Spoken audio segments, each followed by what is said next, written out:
ధూళినైన నన్ను దూతగా నిలిపావు. ఎన్నికలేని నన్ను ఏలికగా చేశావు. ధూళినైన నన్ను దూతగా నిలిపావు. ఎన్నికలేని నన్ను ఏలికగా చేశావు. భూమి విరిగి ఫలమిచ్చెను, మేఘమిరిగి వర్షమొచ్చెను. రొట్టె విరిగి వృద్ధి చెందెను, నన్ను విరిచి వాడుకోమయ్యా.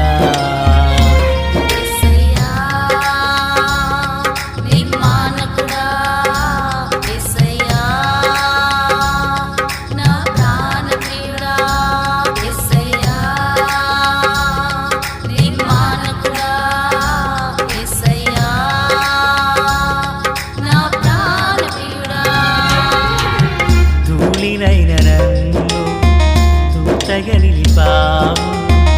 ఎన్నికలేని నన్ను ఏలికగా చేశావు.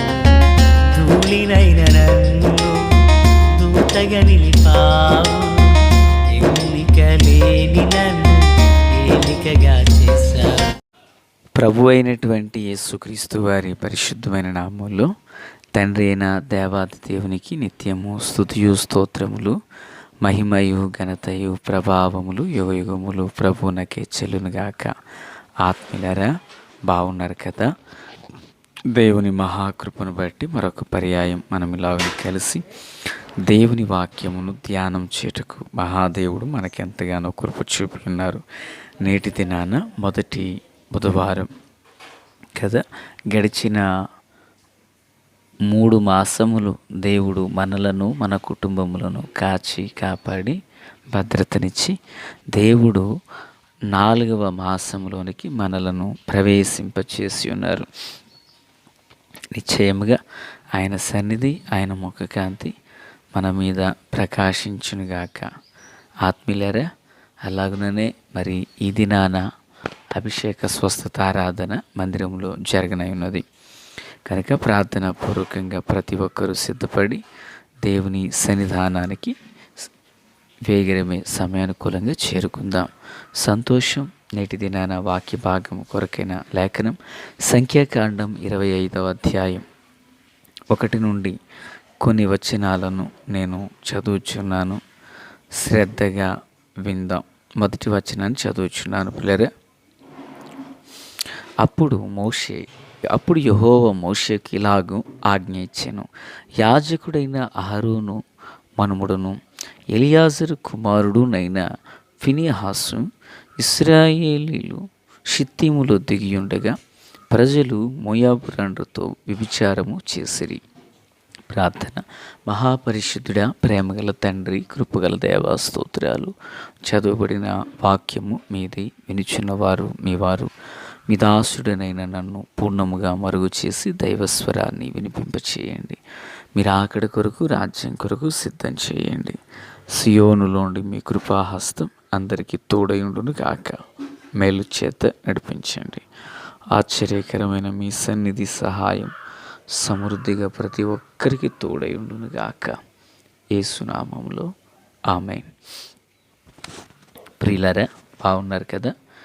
ఈ చదివినటువంటి వాక్య భాగాన ఇశ్రాయేలీలు మోయాబు రాండ్రతో షిత్తీములో వ్యభిచారం చేశారని ఇక్కడ రాయబడింది. తత్ఫలితంగా వారికి కలిగిన నష్టం ఏంటంటే దేవుని కోపం వారి మీదకి రగులు కొనినందున దగ్గరగా 23,000 మంది వారిలో చనిపోయినట్లుగా చూస్తున్నాం. ఆ సందర్భంలో ఫినెహాసు రోషం కలిగి లేపబడ్డాడని ఈ అధ్యాయాన్ని మనం చూడవచ్చు. మనం ఈరోజు 6వ వచనం వరకు చూస్తున్నాం. అసలు జరిగిన విషయం ఏంటి? నిజానికి వీరు వాగ్దాన దేశానికి వెళుతున్నారు. మధ్యలో ఈ వచనం ఈ అధ్యాయం ఎలా ఉందంటే పెనుమార్పును సృష్టించినట్లుగా ఉంది. ఒక భూకంపంలా ఉందన్నమాట.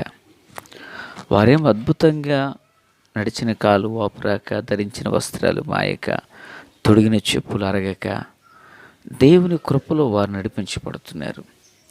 నడిపించబడుచుండిన ఆ సమయాన, ఆ కాలాన 25వ అధ్యాయం ఒక చీకటి గాథగా మిగిలిపోయింది. అసలేం జరిగింది అంటే మనకు తెలుసు కదా. మరి బ్రదర్ బిలాము గారు ఇశ్రాయేలీలకు శాపవచనాలు పలుకుటకు బిలాము చేత కొనబడిన మనుషుడు. ఎన్నిసార్లు శపించాలనుకున్న ప్రభు తన నోట శపితమైన మాట రాకుండా చేశారు.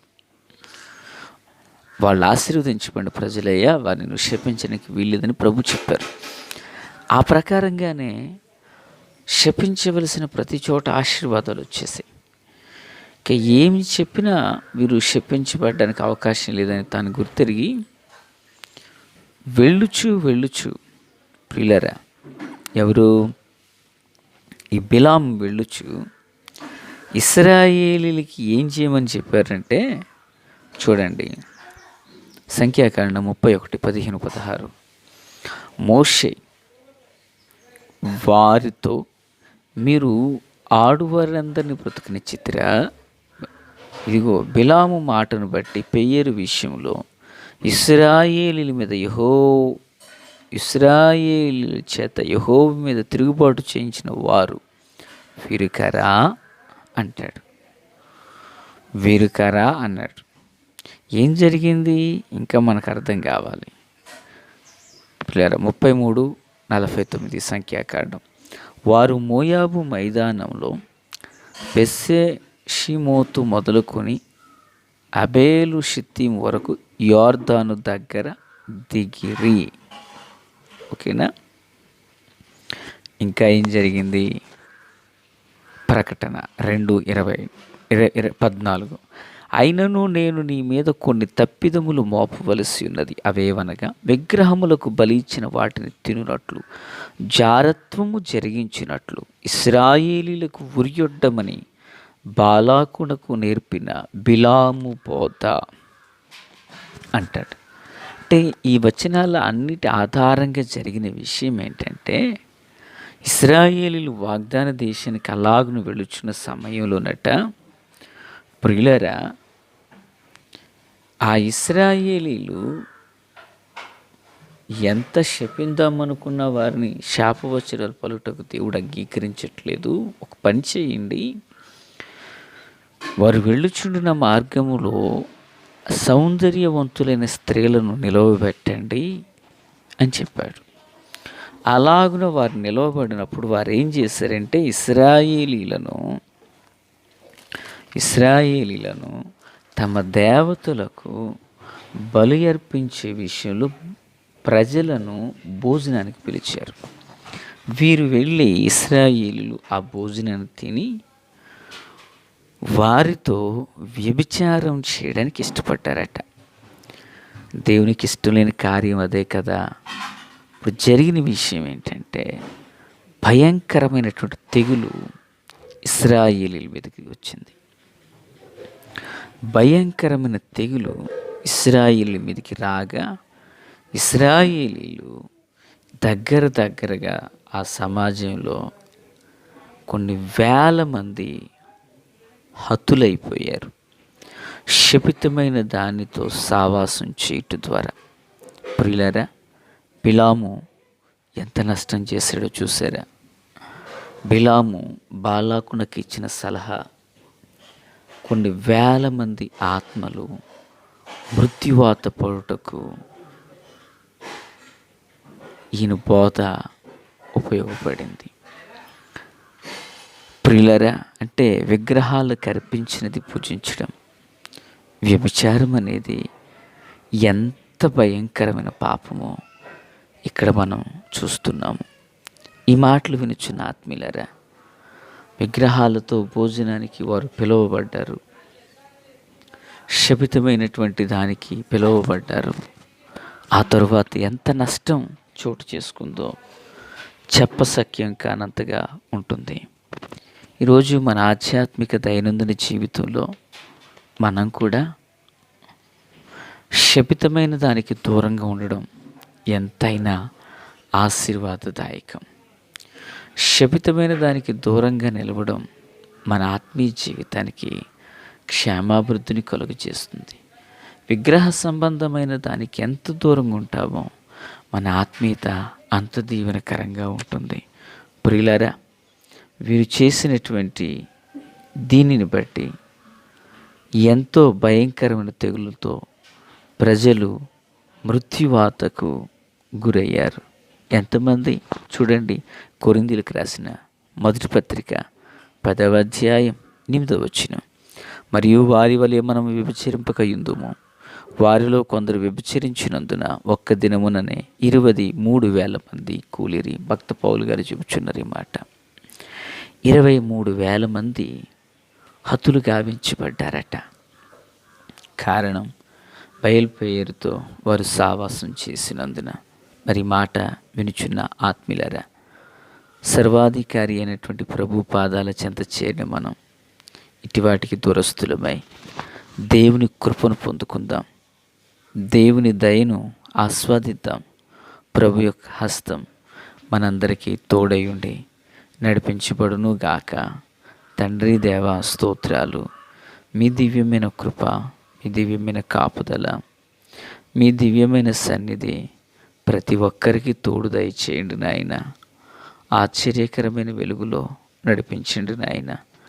పరిశుద్ధపరచండి ప్రభువా, పవిత్రపరచండి ప్రభువా, కల్వరి రక్తంతో శుద్ధి చేయండి ప్రభువా.